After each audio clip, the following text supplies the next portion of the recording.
Now हम start कर रहे हैं topic software crisis. Software crisis में क्या होता है, बेसिकली जब हमने अपनी लास्ट क्लास में पढ़ा सॉफ्टवेयर के 4 फीचर्स, मैं एक बार रिपीट कर रही हूँ आपके लिए। सॉफ्टवेयर के अंदर हमेशा 4 फीचर्स होना बहुत ज़रूरी है। वो 4 फीचर्स कौन से हैं? एक तो क्वालिटी सॉफ्टवेयर होना चाहिए, मीन्स वो आपकी यूज़र की रिक्वायरमेंट्स को कम्प्लीटली फुलफ़िल करे। सेकंड, वो with in time period develop हो। फाइन, जैसे आपको कोई प्रोजेक्ट मिला, आपके जो क्लाइंट है उसने बोला कि मुझे ये सॉफ्टवेयर 2 मंथ्स में डेवलप करके दो, तो आप 2.5 या 1.5 में डेवलप कर सकते हो। थोड़ा बहुत जो डेविएशन है वो एक्सेप्टेबल है, बट आप 6 मंथ तक कोई भी सॉफ्टवेयर डेवलप मत करके दो तो वो एक प्रॉब्लम है। Second, third thing, with in budget, means आप अपने क्लाइंट को ऐसा सॉफ्टवेयर प्रपोज करो जो उसके बजट से बियॉन्ड है। दैट केस में भी आप सॉफ्टवेयर क्राइसिस फेस करेंगे। And the last thing is maintenance, ऐसा सॉफ्टवेयर जिसको हम मेंटेन नहीं कर सकते फॉर अ लॉन्ग पीरियड। ठीक है, मीन्स आपका जो सॉफ्टवेयर क्राइसिस एक ऐसी सिचुएशन है वो तब रेज होती है जब हम इन 4 फैक्टर्स को या फिर रिक्वायरमेंट्स को फुलफिल नहीं कर पाते। ठीक है, मीन्स सॉफ्टवेयर क्राइसिस क्या है? ये एक ऐसी सिचुएशन है जिसमें हम जो सॉफ्टवेयर डेवलप कर रहे हैं वो ना ही क्वालिटी सॉफ्टवेयर है, ना ही वो with in time period develop हो रहा है, वो बियॉन्ड द बजट है और उसको मेंटेन करना नेक्स्ट टू इम्पॉसिबल है, या फिर उसके जो रिवाइज्ड वर्जन्स हैं वो हम डेवलप नहीं कर सकते।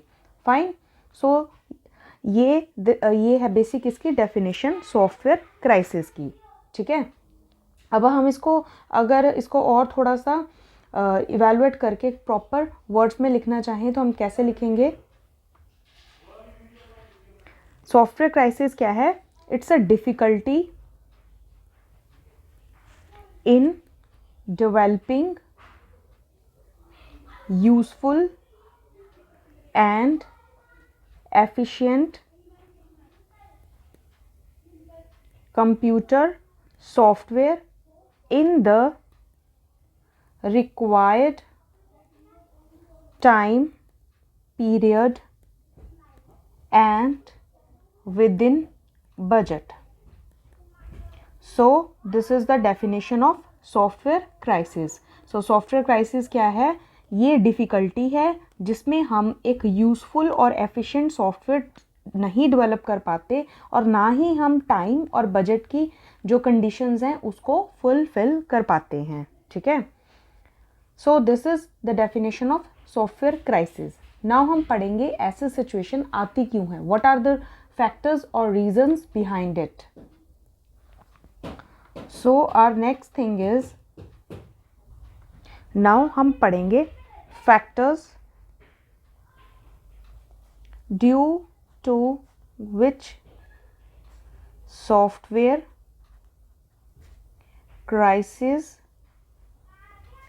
अकर्स। ठीक है, मीन्स अब हम वो फैक्टर्स को डिस्क्राइब करेंगे जिनकी वजह से सॉफ्टवेयर क्राइसिस आता है। ठीक है, नाउ इसमें फर्स्ट पॉइंट क्या है? अब आपका सॉफ्टवेयर क्राइसिस आ रहा है, मीन्स आप अपने रिक्वायरमेंट, जो यूज़र की रिक्वायरमेंट्स है उसको फुलफिल नहीं कर पा रहे, आप उसको क्वालिटी सॉफ्टवेयर नहीं दे पा रहे। इसका सबसे जो पहला रीज़न होता है कि आपने उसकी जो रिक्वायरमेंट्स है उसको अच्छे से नहीं समझा। मीन्स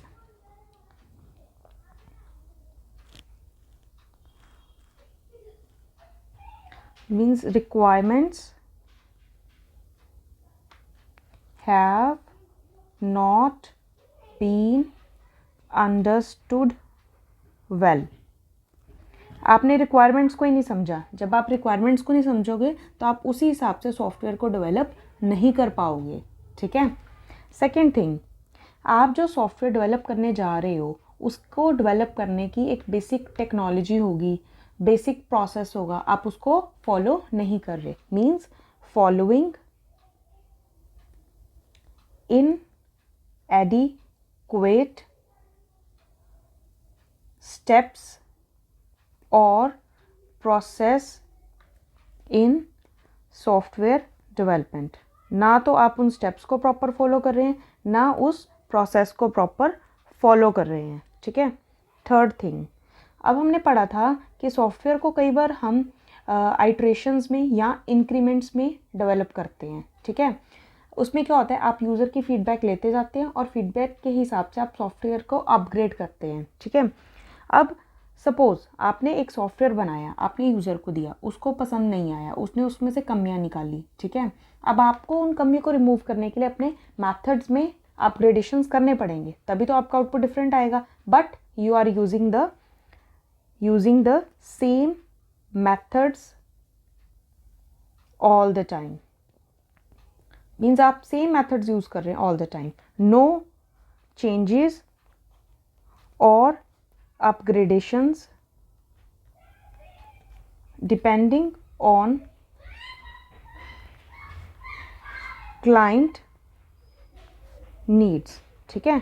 आप उसको कर ही नहीं रहे, सेम मेथड्स यूज़ कर रहे हैं। Fine, now next point. अब जब हम सॉफ्टवेयर डेवलप करते हैं, जैसे हमने उसकी रिक्वायरमेंट समझ ली, रिक्वायरमेंट समझने के बाद सॉफ्टवेयर रिक्वायरमेंट स्पेसिफिकेशन बनता है, फ्लो चार्ट्स बनते हैं, डायग्राम्स बनती हैं, जिसमें हम प्रॉपर जो स्ट्रक्चर्स हैं, जो प्रोसेसेस हैं उसको एक्सप्लेन करते हैं, उसको क्रॉस चेक करते हैं, ठीक है। अगर हम कई बार क्या होता है इन टूल्स को नहीं यूज़ करते तो भी हमें सॉफ्टवेयर क्राइसिस को फेस करना पड़ता है। So next point is using less tools for software development। मतलब आप टूल्स ही नहीं यूज़ कर रहे सॉफ्टवेयर को डेवलप करने के, ठीक है। फिफ्थ, सॉफ्टवेयर क्राइसिस और क्यों आ सकता है, because of the complexity of the software, ठीक है। जो सॉफ्टवेयर आप डेवलप कर रहे हैं बहुत कॉम्प्लेक्स है, उसको डेवलप करना मुश्किल है, उसमें आपको डिफ़िकल्टीज फेस हो रही हैं, तो उस सिचुएशन में भी सॉफ्टवेयर क्राइसिस आता है, ठीक है। और कब सॉफ्टवेयर क्राइसिस फेस कर सकते हैं, डायनेमिक रिक्वायरमेंट्स और एनवायरनमेंट।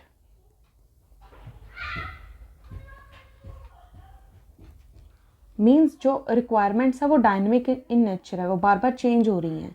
सो आप अपने सॉफ्टवेयर में उन रिक्वायरमेंट्स इनकॉर्पोरेट नहीं कर पा रहे, जो आपका एनवायरनमेंट। इसके और रीजंस क्या हैं सॉफ्टवेयर क्राइसिस के, लैक ऑफ रिसोर्सेज।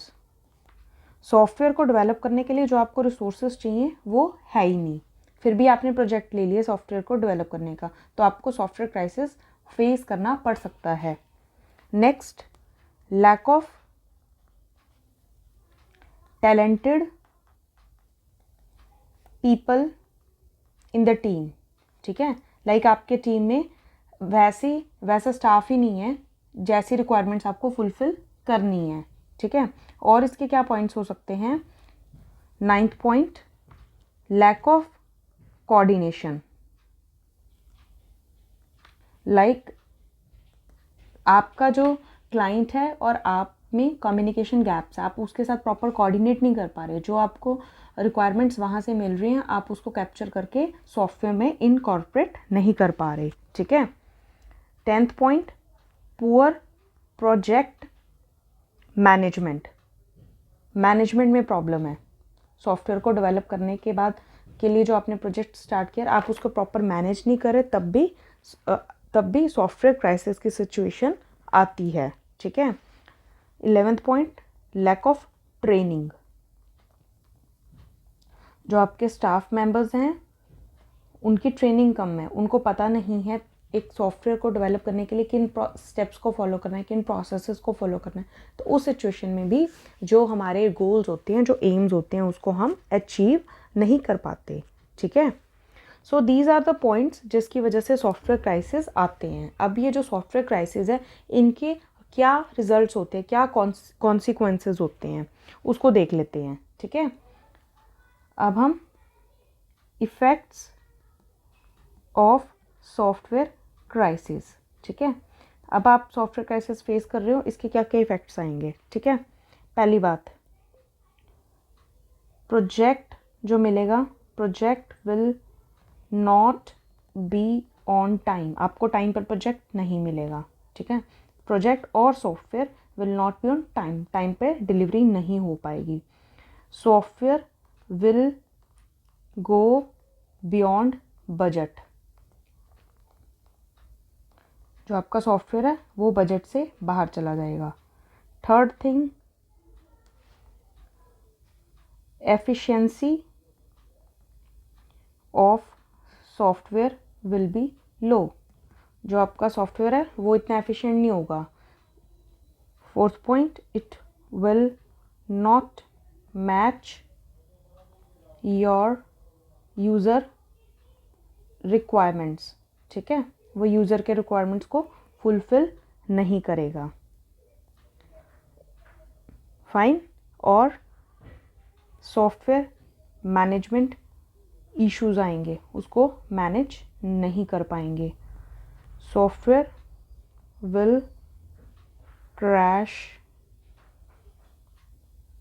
सून, अगर आप एक सॉफ्टवेयर को अच्छे से डेवलप नहीं करेंगे तो वो उसके जो क्रैश होने के चांसेस है वो इंक्रीज़ कर जाते हैं, वो आपकी रिक्वायरमेंट्स को फुलफ़िल नहीं करेगा, वो विद इन टाइम पीरियड भी डेवलप नहीं हो पाएगा। सो सॉफ्टवेयर के अंदर, सॉफ्टवेयर इंजीनियरिंग के अंदर सॉफ्टवेयर को डेवलप करने के लिए हमें जो प्रॉपर स्टेप्स होते हैं उसको फॉलो करना मैंडेटरी होता है। So to avoid software crisis, one must follow software development life cycle, और हमारे पास बहुत सारे सॉफ्टवेयर डेवलपमेंट मॉडल्स हैं, हमें अपनी नीड के हिसाब से प्रॉपर मॉडल चूज़ करना चाहिए। Proper choice of software model depending upon the requirements. ठीक है, सो इन 2 स्टेप्स को फॉलो करके हम सॉफ्टवेयर क्राइसिस को अवॉइड कर सकते हैं। ठीक है, so this is all about software crisis. Now next class में हम पढ़ेंगे सॉफ्टवेयर डेवलपमेंट लाइफ साइकिल।